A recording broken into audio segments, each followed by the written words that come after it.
blessing to be together today. And I am thankful that you are here. We get a lot of pushback from the culture that surrounds us, the world. The church always has. God's people always have. God warned Israel about the Canaanite nations that surrounded them and the influence that the world can have on God's people, being very negative influence. And in response to that, we do a lot of different things. One of the things we do is we just teach a lot on things where we feel the world pressing against us, trying to get us to be different from what God has called us to be. You hear a lot of moral issues talked about. That's why we do that. Okay. One of those ethical or moral issues that we get a lot of pushback from the culture on is the work ethic. That's something that I think everybody understands. It's been in decline, but in the Western world in particular, but there's been an acceleration of it, at least in my judgment, in pressures that we hear from the world and the message of the world. The world speaks of work as though it was exploitation. Any labor is exploitation, and any profit from labor is inherently evil. And those are lies. And I want to give a message today about the Christian work ethic, especially as it pertains, brothers, to men and God's plan for the working man. Not just to, shout at the world from inside these walls, but to enliven the church to let's categorically push back against these things. Let's do this as a congregation in the things we teach, in the example that we set, in the way we encourage one another. Let's do this in our families, in the message that we portray to our children, our grandchildren, our spouses, our brothers and sisters, the standards to which we hold one another. Let's push back hard against the voice of the world in all matters where the world's voice contradicts the will of God. But for today's study, in the sweat of your face, push back. God's design for the working man.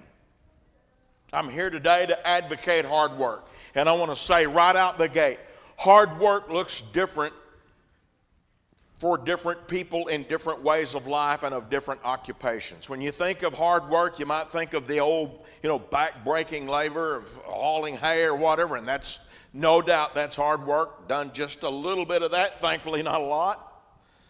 Building fence, whatever, that's all hard. But there's physically hard, there's mentally hard, there's emotionally taxing. We have a lot of brethren here that have very difficult jobs that don't have them doing a lot of the physically hard things, but their jobs are hard on them nonetheless. The graphics depict a lot of different kinds of labor, and it's all hard in its own way. Okay? So let's read about it in Scripture. In Genesis 2 and verse 15, the Lord God took the man and put him in the Garden of Eden to tend and keep it. The first thing God did with Adam was give him a job. Work is not a curse because of sin. Work has been God's plan for man ever since man breathed his first breath. God made his people, his creation, to be working people. It is not exploitation. It is not a curse. It is God's design for us. He built our minds, our emotions, our psyche to need labor and the fruit that comes from labor. And you might respond to that in an understandable way in your mind, thinking of the text that was read in your hearing this morning at the beginning of services. Thank you, Brother Larry. Where he talked about the curse as it's associated with work. And I want us to notice what that curse is. Cursed is the ground. In toil you will eat all the days of your life. In the sweat of your face you will eat bread. The curse is making work more difficult. Initially, work did not have the obstacles that we face today. Today in our work, we face obstacles that are there because of sin. And so what the curse did is it didn't give us a job, it made that job a hard job. And in the series of the unfolding thoughts of the morning, there'll be an off and on common thread of difficulties we face and challenges we face in our work, and being willing to embrace that as God-honoring men, and understand that those things are there because of the curse. Cursed is the ground. Everything we do, everything we use, all of our tools, all of the things we work with, they're all made of dirt. That's oversimplified, but they're made of some kind of minerals that come from the earth, and that was cursed when sin came in the world. So our stuff to do became hard stuff to do. So let's talk about going into the workplace with the right attitude. And the number one attitude I want to discuss is having a mentality of doing your work for the Lord. Now, I've worked for a lot of different bosses. And I'm talking about outside my spiritual work as an evangelist. In the secular field over the years, I've had a lot of different bosses. And some of them were great people with high expectations and high demands, but they were great people. And some of them were doozies. And it makes it hard to want to go to work. It makes it hard to want to do the things you're supposed to do. Cursed is the ground, okay? But the scriptures teach men an attitude to hold in our work, and I know a lot of these principles pertain to women and the work that you ladies do and whatever your duties are, but the scriptures teach an attitude a man can carry with him to work to give him a coping mechanism to deal with whether the boss is good or bad. Ephesians 6 is one of many passages that talks about this attitude. Bondservants, be obedient to those who are your masters according to the flesh, with fear and trembling, in sincerity of heart, as to Christ. Not with eye service as men pleasers, but as bondservants of Christ, doing the will of God from a heart, with good will doing service as to the Lord and not to men, knowing that whatever good anyone does, he will receive the same from the Lord, whether he is a slave or free. One time I had a temporary job at I'm going to overly generalize the label as a construction work. It was an industrial overhaul. And I lacked a lot of the necessary qualifications to do a lot of the things to be done there. But I could do some of the busy work. There were things I could do. And one of the guys that brought me there and put me to the task said, now, old so-and-so is the boss, and when he's coming, make sure he sees you working. Well, okay, make sure the boss sees you working when he's there, but the message of this passage is make sure you're working whether the boss sees you or not. Because you're not just working in accountability to that boss, you're working in accountability to Christ. Your work is with a genuineness of heart. You're there motivated to do a good job. You have that as an attitude that I'm not just here for me or for the boss or the company or whatever. I'm here for the Lord, and I represent the Lord, and the work that I do and its quality, it's not just a reflection of my character or lack thereof. It is, but it's not just that. It's a reflection of the Lord. One time a brother and I were doing some kingdom work, some personal work, and we were visiting with a guy, World War II generation. He was a bricklayer. I love this fellow. He's passed on now. Just a great guy. In the community where he lived, he and his wife had a nice, modest home. And because he had been a bricklayer by trade, I looked at the nice brickwork on the side of his house. And I said, oh, so I guess you bricked your own home. I insulted the man. I didn't know it. He looked up at that wall and he rolled his eyes and said, don't hold me responsible for any mess like that. To this day, I don't know what's wrong with those bricks. I mean, they were in line and even and all the things I thought bricks were supposed to be. That man had a standard. And he carried that standard into his work, not just domestically, but worldwide. He saw Europe tore up by the world, and he went by the war, and he went after the war and helped them rebuild it, laid a lot of bricks. And he went into this thing about workers from different country and who took pride in their work. And the whole point that this man was making is from a Christ-centered ethic of His whole sense of honor was tied up in what his work looked like. That's this attitude of I'm here working for the Lord with goodwill. I'm doing service as to the Lord.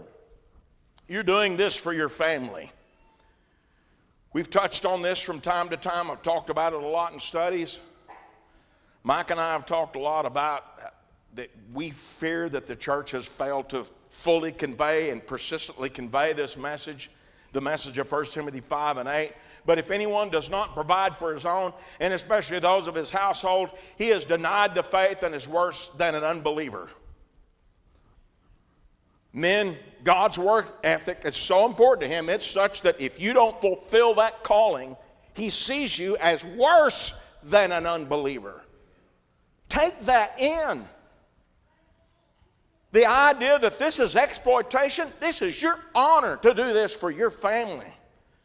The idea that when you profit in your labors, that that's somehow evil, that idea is wicked. God demands that a man of honor, that part of his plan for us is have the attitude of, hey, I'm doing this for my family, and it's my joy to serve my family in this way. Husbands, love your wives, even as Christ loved the church and gave himself for it. Every day you go to work, you're dying on a cross for your wife. That's your self-sacrificing love. Well, but it's hard sometimes, David. It's frustrating. Cursed is the ground. That's just how it is. To fail to do that is to deny the faith. Not long ago, I heard a young man say publicly, it would be in the generation of a lot of our young people here, that the church has not pushed this message enough of teaching us to be workers. And he said that in the context of his own failures. The reason he fails is the church didn't get the message across. So I reached out to him. We were friends. And we talked. And I said, what have we failed to say? Because here's what we've been talking about. And we had a good long talk. So in response to that, I just want to emphasize this message. It matters to the Lord. Genesis 29 and 20, Jacob served 7 years for Rachel, and they seemed only a few days to him because of the love he had for her. Anybody that's heard me talk much about a man working for his family has heard me mention this. I hate my job. I'm going to quit it and go find a job that I love. Let me tell you what the job you love is. The job you love is the one that takes care of your family. Now, that doesn't mean you have to go find the worst job you can find that fits all of the things you hate the most. That means you do what's necessary to take care for your family. Now, the Bible tells us earlier in the Genesis record that Jacob was a mild man, dwelling in tents. He was of mild temperament. He was not an outdoorsy guy. So being out there in the wilderness with the sheep and the goats and taking care of them and fighting wild beasts and on and on and on, he hated that. What made it bearable? I mean, from his perspective, it's a bad job. But it paid his light bill. And he wanted Rachel to be able to walk over to the wall of the tent and flip the light switch and the lights come on. I'm mixing modern with ancient to help you understand. When he was out there laying on the ground trying desperately to get a halfway decent night of sleep, but he couldn't, and he's grinding his teeth because he hates it. What made that feeling go away is he thought of her. He thought of the kids. And all of a sudden, that which was despised became a little easier. That's the heart of a working man that lives to honor God. You're not just doing it for the Lord and for family, you're doing it for others. Proverbs 21:25 puts an interesting contrast between two kinds of characters. The desire of the lazy man kills him, for his hands refuse to labor. He covets greedily all day long, but the righteous gives and does not spare. So you've got a contrast. You've got a lazy man and you've got a righteous man. What does the lazy man do? He wants to receive. What does the righteous man do? He gives. You see that? When he's working, he's not just thinking about himself and his favorite thing to do. He's working as a servant. He's laboring so he can have to give to others. And if that sounds familiar, you'll read that in Ephesians 4:28. There is in the thoughts of his mind while he works what he can do to benefit other people with the profit he makes from his undertakings. Whether he's working for the other man as a bondservant or whether he's working in his own business or whatever.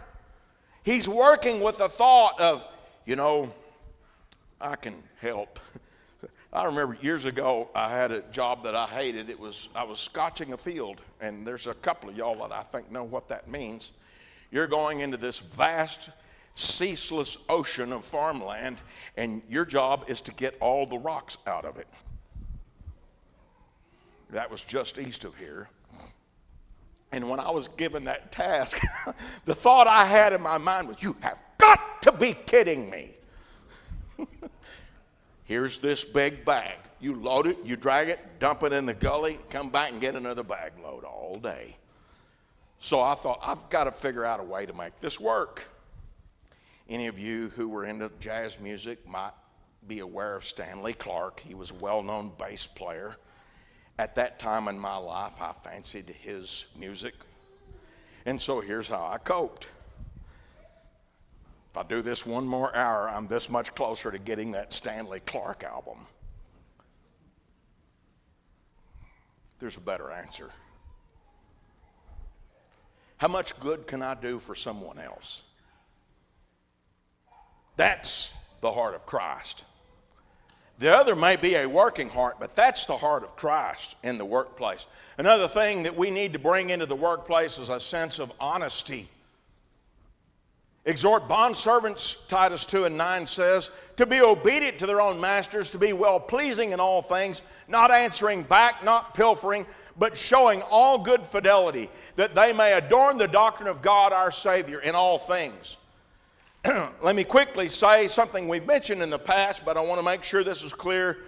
In ancient times, bondservants was basically the equivalent of employment. That's where you are a servant to an individual or a household or an entity in exchange for them resolving your debts. Sounds a lot like having a job to me. Okay? It was not necessarily endless. It could be terminated when the debts were satisfied. So if you ever get all your bills paid, okay, but last time I checked, that's pretty hard to do. So when he talks about bondservants, he's just talking about the working man.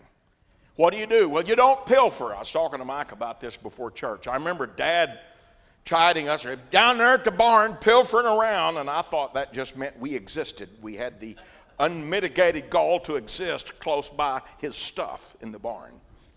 I grew up and looked up pilfering. It means stealing.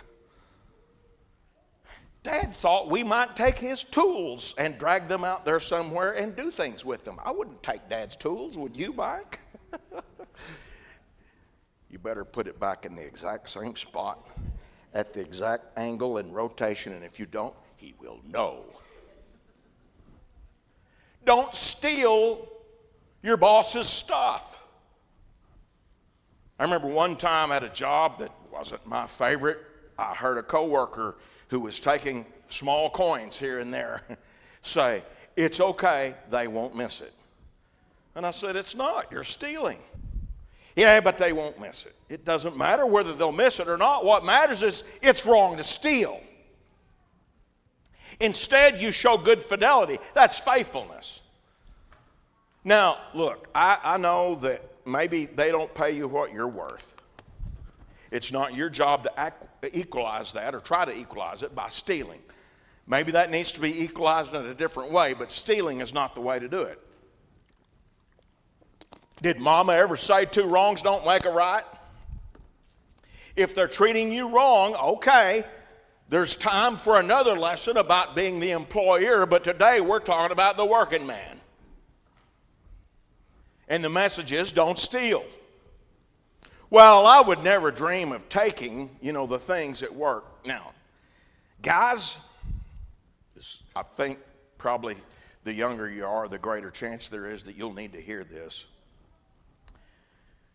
If you're sitting down on your little red caboose being idle when you're supposed to be working and you're on the clock, you're stealing from your boss. you're stealing from your employer. Oh, I know. I hate it too.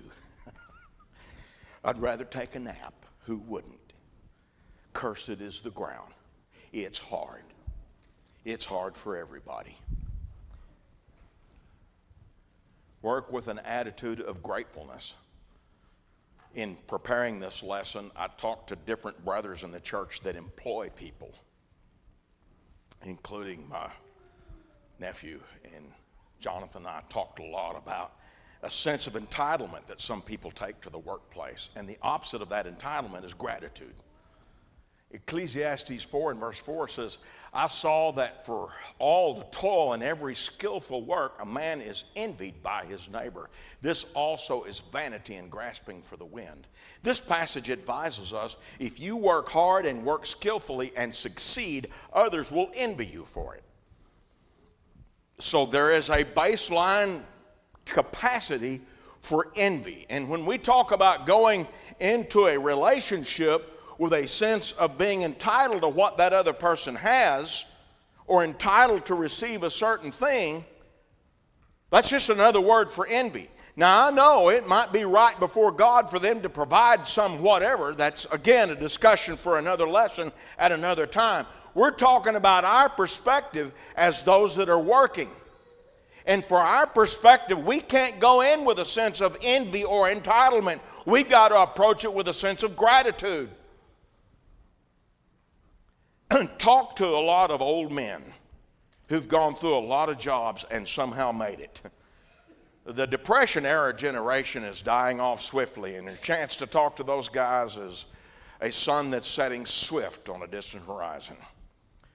I had that advantage, and growing up and through the adult years, I talked to a lot of old guys about, well, how did you feed your family during the Great Depression, the 1930s and the Dust Bowl and all this stuff. And man, there's good stories that come out of that. And one thing I noticed was a common thread. Those guys might find the worst kind of most unpleasant job you could imagine, but they were just thankful to have that job till they could get a better one. There's your working man attitude. Just be thankful for what you can find. Well, maybe there's a better one out there to be had. Then go for it. But till you can, do what you can and be thankful for it. There's a story that illustrates this kind of entitlement between the patriarchs and the Philistines. This particular Isaac, Abraham's son, in Genesis 26, 12 to 14.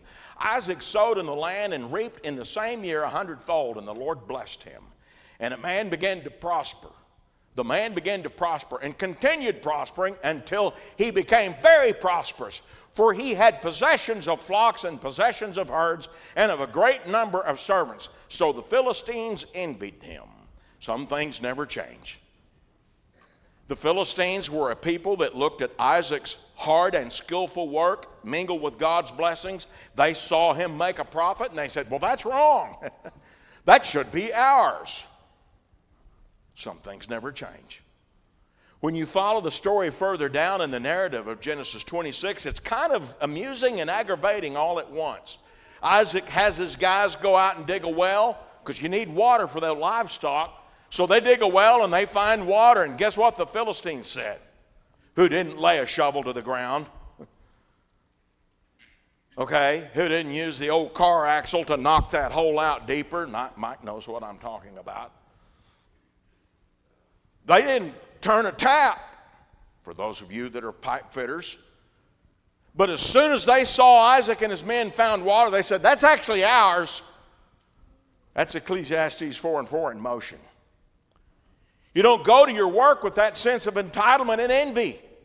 You don't think just because someone else has it that it ought to be yours. That's not right. Instead, have an attitude of gratefulness and an attitude of respect.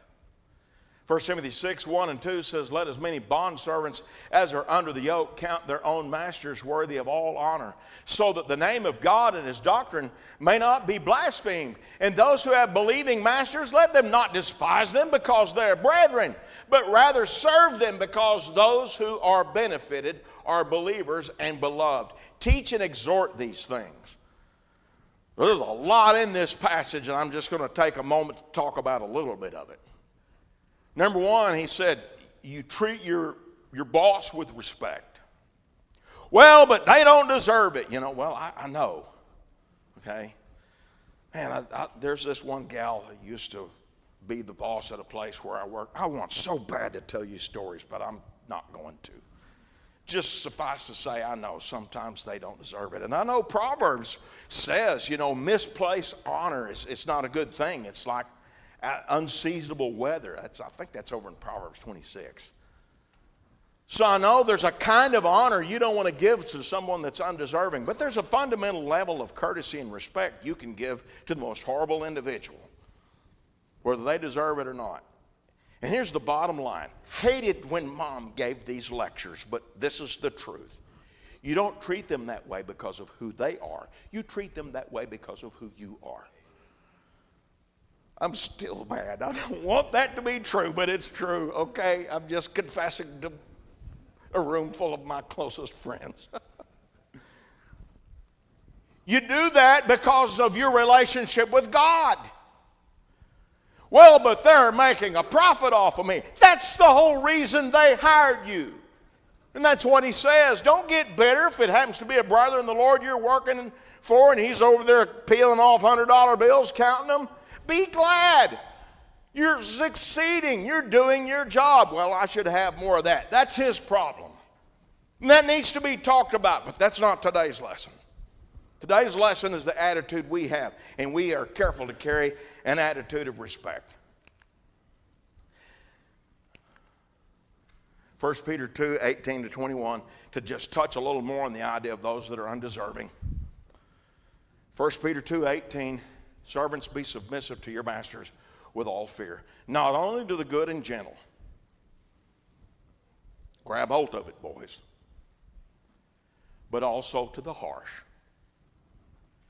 For this is commendable if because of conscience toward God, because of who you are, one endures grief, suffering wrongfully. For what credit is it when you are beaten for your faults, you take it patiently, but when you do good and suffer, if you take it patiently, this is commendable for God, before God.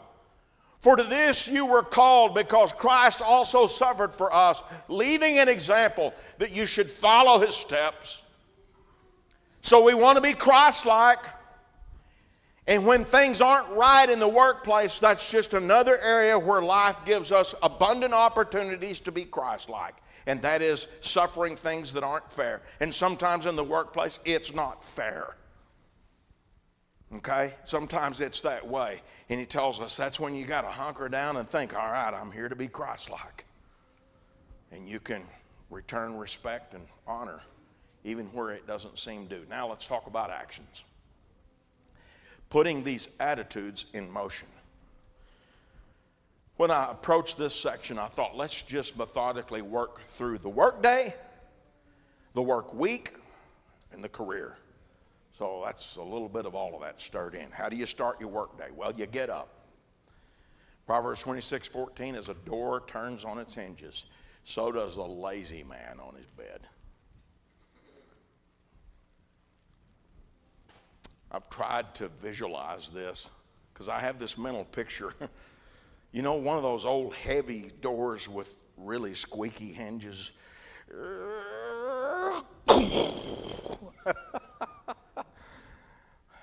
One morning I realized that door was me.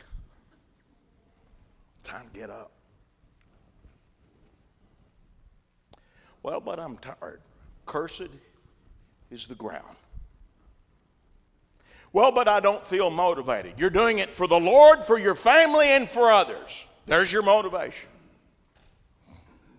One time a coworker of mine was heavily invested in a situation of trying to help a Christian young man who was really struggling with this step. How do you get out of bed, though?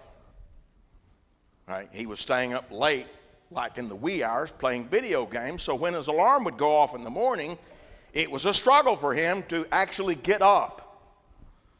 So he could smack the alarm in the face, sending it flying across the room and never, go back to sleep, never even know what happened.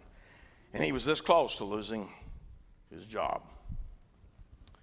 And my coworker kept trying, we'll set this alarm here and this one across the room and we'll do all the. He did everything but built a trap that would drop a bomb on him if he didn't get out of bed, He was trying so hard to be so creative to help this guy.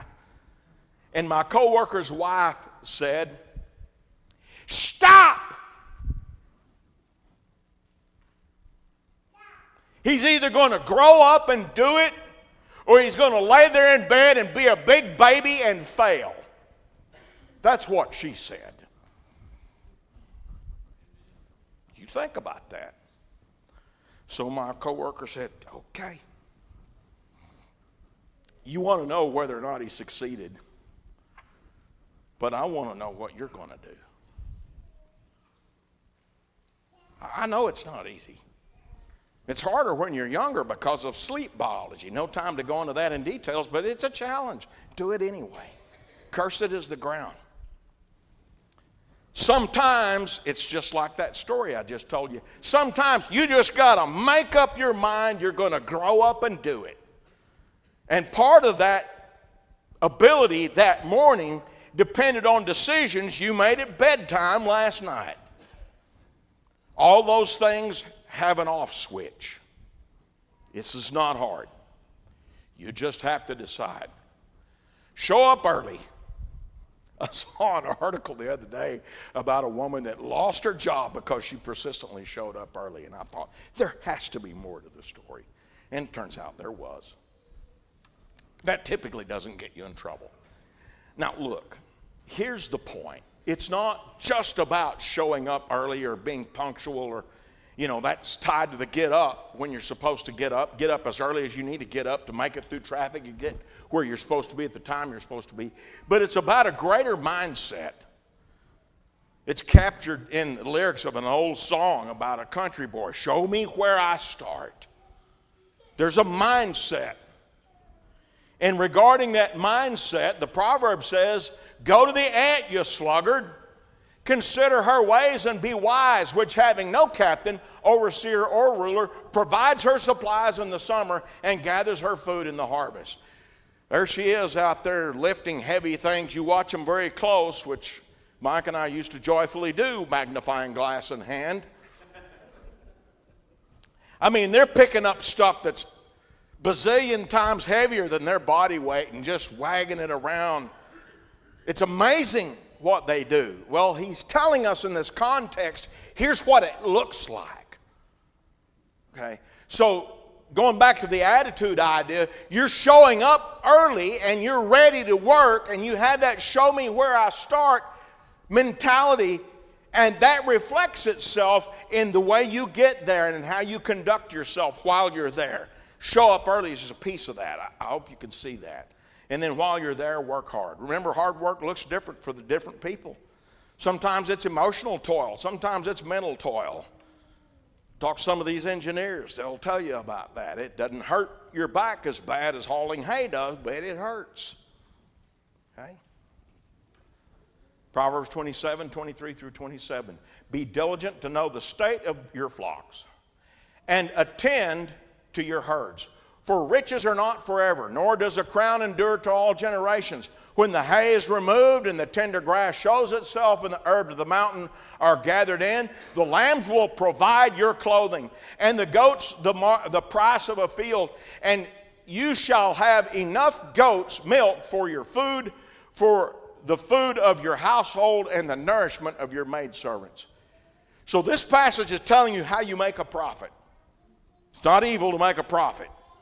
It's telling you how to make a profit. You pay attention to the things that create revenue. If you're a business owner, the message is clearer. But if you're an hourly worker, if the business doesn't succeed, somewhere along the way, it's not like just because they own a business, they have an infinite amount of money. Somewhere along the way, if you don't make them money, there's no reason to be there. And you lose that profit you gain from having that job. So this, in principle, says you figure out what it takes to be successful and you work hard at that. To bring success to your business or to your employer's business. That's the whole point of our labors. In thinking about this, it occurred to me there are a lot of passages in the scriptures that address the lazy man and laziness in a variety of ways. I'm just putting them there to represent the number with a very narrow search. This doesn't look at the stories and the other terminologies. It's just a sampling. And man, that's in there a lot, especially in Proverbs, you may have noticed. My favorite is the one where the guy's so lazy, he flops his hand down his bowl, and he's such a sorry sockwad. He came bringing up, he's just lazy to the core. There's a reason the Lord put these warnings in here so often. It goes back to something I heard Mike say in my hearing not too long ago. In fact, he said it to me. He said, a man's baseline is laziness. That's our natural place to be. And I'm pretty sure that growing up with me is the reason Mike has concluded that. The Lord warns us. But here's the thing. You fight hard against this and work diligently and joyfully and with all the attitude things we've talked about, and you'll come to love hard work. I always think happily about a young man we had in our summer work years ago when we had umpteen kids staying with us. And this guy, man, he was golden. I just love this guy. It would come the time of the day, it was time for, all right, boys, let's go outside. We've got chores to do. And we had things to do out in, the yard with whatever. And he would routinely pull me aside and say, give me the hardest job. I want the hardest job. He wasn't showing off because nobody else heard it. He wasn't trying to garner my favor because he already knew I loved him. That's what he preferred. You know why that's what he preferred? Because that echo reverberated in his family life. He loved it. He loved it because he learned to love it. Learn to love hard work. And be reliable. There's that toothache. If you've got one, see Brother Tripp. He will help you. But the Lord said that's a lot like somebody you can't count on. Confidence in an unfaithful man in a time of trouble is like a bad tooth and a foot out of joint. Just makes you hurt to see that and think about that. He said that's what it's like when somebody has you as an employee and they can't count on you. Be reliable in the way you conduct yourself at work. Solve problems. My girls heard this umpty zillion times growing up. Be a problem solver. That echoed so loud in our home, sometimes my wife heard it. And they always loved it. They would always drop what they were doing and stop and clap when I would say, just be a problem solver. So men, go home and say that to your wife and kids over and over and over. Every time an obstacle comes up, tell them, just be a problem solver. And your family can clap for you too. If the axe is dull and one does not sharpen the edge, then he must use more strength. But wisdom brings success. Sharpen the axe. One time, Dad really hurt my feelings. I was pushing the plow through the garden years thinking, I thought y'all had the horses for that. Well, some people did. But B.R. Minson had sons for that. It was a small hand plow. And it was gathering debris and therefore not doing its job. And he said, son, you're creating a problem here, and a mule has more sense. A mule won't pull a plow that's that. Oh, that just hurt my feelings. Well, Dad's saying I'm as dumb as a mule. Boys, get over it when Dad teaches those hard lessons. Cursed is the ground. Sometimes you face obstacles. There's the problem. The row isn't right. It's not going to magically become right just because you're tired. Stop what you're doing, solve the problem, and then start over. Sometimes it's way more complicated than cleaning the debris out of a plow. But be a problem solver. Well, it gets hard. I talked about the work day because that day becomes a work week. Sometimes that's 40 or 50 hours. Not everybody can say that. Sometimes that's twice that. I know you've got family and church life and all that matters, but sometimes those jobs get demanding and you got to have that work-life balance. I understand that, but you've got to have a persevering heart. I was part of a conversation that centered on including a couple of brethren from here, and somebody's talking about how hard it is to get through the day, and somebody else is talking about, yeah, but how hard it is to get through the week. And the guy that was almost ready to retire says, try doing it for 42 years. That's a heart that won't give up. You persevere. That load seems heavy, and if you faint in the day of adversity, your strength is small. God is calling us, brethren, to strength and honor. So we have to have the actions that you just pick that foot up again and you put it back down. And you swing that hammer one more time, or whatever it is you're doing. You solve that next equation, whatever it is that makes your work hard, you just keep persevering. Well, but it's hard. Yep, it's cursed is the ground, and that's not fixing to change. So be strong. The Lord has called us to strength, men, and persevere. Then you build a legacy. You build a reputation. A good name is to be chosen rather than great riches, loving favor rather than silver and gold. Another dad story. I had a temporary job at the place where he had worked for a long, long time. It turned out to be very temporary because the oil field collapsed and they had a ginormous layoff that got rid of all their summer help. So it didn't last long, but for the time that it lasted, Dad set me down before the first day of going to work. And he said, son, I've spent 30 years building a good name down there at that place. Don't you go down there and ruin it. I mean, I carried a boulder to work that day. I tried to take that to heart.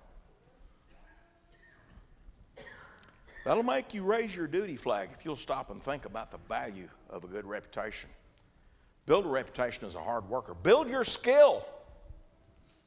Learn a better trade. I'm not saying pick your favorite. Learn a trade that will work to fulfill your obligation to your God, your family, and to others. And if you learn to like it or you find a more enjoyable one, hey, that's great, but learn things. What did they say about Jesus? Is this not the carpenter's son? Is not his mother called Mary? And his brothers James, Joseph, Simon, and Judas? You know, carpentry is not an automatic skill. I remember a day that Grandpa was teaching me a little bit about carpentry because he was a carpenter by trade. And I remember the day that Dad was disappointed with the results that Grandpa was getting, and a couple of adjustments were made. You've got to learn to get better at what you're doing. Well, what's that got to do with Joseph? Well, he was a carpenter. Now, what does the Bible tell us about Jesus in Luke 2 after he went to the temple and got a jump start on his later job of preaching the gospel? And his parents came and they found him. What does the narrative say? It said he went back home and submitted to his parents. That means he submitted to Joseph. Now, what did people do in those days? Well, men that had a trade taught that trade to their sons.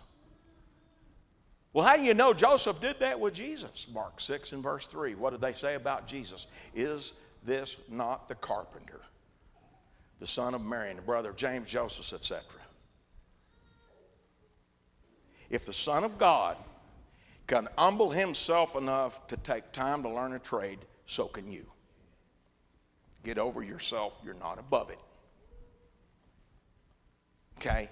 He came to there to die for our sins. But in the midst of that busy schedule, he took time to learn skills. Learn skills. And it's hard. Embrace it. Embrace the grind. Embrace the fact that it's difficult. And keep churning. Proverbs 28 and 22 talks about the lie floating around the world still to this day, that there's a quicker, easier way to do this. A man with an evil eye hastens after riches and does not consider that poverty will come upon him. Get rich quick schemes do not work.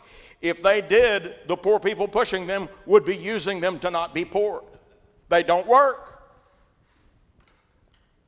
Paul and his company labored and toiled night and day. It's a grind. And sometimes the day gets long in the tooth. They used to have an expression to describe the work day. How many hours did you work? And the old farmer answered, from can till can't. Some of you have heard that. That means from the moment I have rested enough that I'm physically capable till the moment I've toiled so hard that I'm no longer physically capable. Sometimes that labor is night and day. Hey, I hope you get a break. I hope you get vacation time. I hope you get to quit. I hope all those things. But when life calls upon you to have that grind, labor night and day, toil. Learn the joy of achievement. Proverbs 13 is that passage that says that we are blessed. We become happy when we achieve things. God made us to achieve things. The desire accomplished is sweet to the soul, the Scripture says. So embrace the grind and the reward of accomplishment and achievement and move forward in that until you finish. And be a finisher, not a quitter. I know you may change jobs, turn in the appropriate amount of notice. Okay, I'm not saying you can't change job, but in life, don't be a quitter. 31 and 41 of Genesis, this is when Jacob rage quit his job. I'm not saying to duplicate his spirit in the way he mouthed off to his father-in-law, but let's look at what he did. He said, thus I've been in your house 20 years. I served you 14 years for your 2 daughters and 6 years for your flock, and you've changed my wages 10 times. He's telling his boss how crooked he was and how corrupt he was and how unjust it was, but he said, I stuck it out for my family. And then 6 years to build up enough that he could quit his job and strike out on his own, doing a job he didn't like, but it'd make a living for his family. I think as he got older, maybe he got to send the boys out a little more. Maybe he didn't have to do as much of the hard stuff. Maybe he got to work the adding machine back at the tent. I don't know. But I know one thing. When that guy did that long and then struck out on his own and did that in his own business and ran his own company for a while, after a few years, he looked like the tail end of hard times. And that's the man that came into Pharaoh's palace. Joseph brought in his father Jacob and set him before Pharaoh, and Jacob blessed Pharaoh. And Pharaoh said to Jacob, how old are you? And Jacob said to Pharaoh, the days of the years of my pilgrimage are 130 years. Few and evil have been the days of the years of my life. And they have not attained to the days of the years of the life of my fathers in the days of their pilgrimage. Jacob comes in there leaning on his staff, brow beaten with the weather and the harsh elements, skin no doubt darkened by the torment of the sun, hands brutalized by the difficulty of his labor, weather worn and toil worn, wreathed in honor. Pharaoh didn't just see a beat down old man that had worked hard all his life. He saw honor. And it didn't look like the crown that he wore or the bejeweled hand or the glorious palace, because it wasn't about all of the riches. The honor looked like the signs of a man that did what it took to take care of his family. And that's what a man of God is called to do today. And maybe your calluses someday will be on your brain. And if that's how it is, hey, that's all right. But get them, earn them, and do it joyfully. For the Lord, for your family, for others. And understand the goal. Proverbs 13 and 7, there's one who makes himself rich, yet has nothing, and one who makes himself poor, yet has great riches. The guy with the great riches is a guy that's surrounded by family and friends. A family that he's cared well for a lot of years through every obstacle, refusing to give up. He didn't just do it for 42 hours. He did it for 42 years or 50 years or however long it took. Going back to the earlier illustration. He did what was necessary to be the man that God called him to be. And that man can fold his hands and rest at the hour of death. And if the standard means of preparation are employed at the time of his passing, his body will be situated appropriately in a restful pose, hands folded. But I want to tell you, in the spirit world, that man's rest looks a lot different. It looks like angels coming to take a weary heart home. It looks like a set of ears waiting for the judgment day to hear, well done, good and faithful servant. God's design for the working man. Be that man. Live that life. If you're here this morning and you have a need for Christ, He came to this earth and He labored in this fashion to bring His time at the appropriate time to the cross to die for your sins. Won't you come and receive that death? Won't you come if you need the church's prayers? Please come. Have a seat on the front while we stand and while we sing.